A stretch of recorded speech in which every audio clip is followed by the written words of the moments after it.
ప్రార్థన. మా గొప్ప దేవ, మా కొరకై 2000 సంవత్సరాల క్రితం మానవునిగా ఈ లోకంలో మీరు జన్మించి ఈ దినం మరణం అంటే అందరూ అపశకనంగా భావిస్తారు.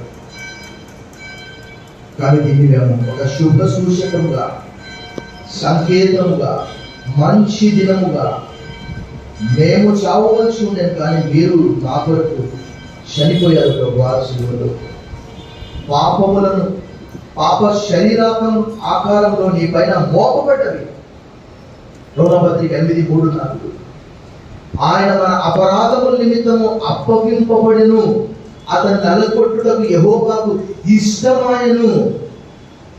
మా పక్షముగా సిలువనికి శాపగ్రాహి అయి మాకు శిక్ష లేకుండా చేసిన మా గొప్ప దేవ, నీకు వందనములు చెల్లిస్తూ స్తుతి ఆరాధన ప్రభువైన యేసుక్రీస్తు వారి దివ్య నామములో నీకు సమర్పిస్తున్నా మా ప్రియ పరలోకపు తండ్రి.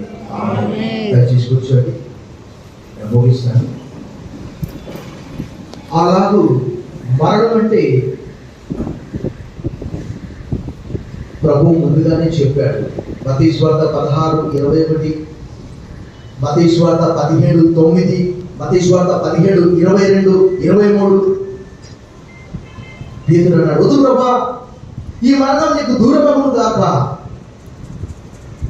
ప్రభు అన్నాడు, గోధుమ గింజ భూమిలో పడి చావని ఎడల అది ఒంటిగానే ఉంటుంది, సస్తే విస్తారంగా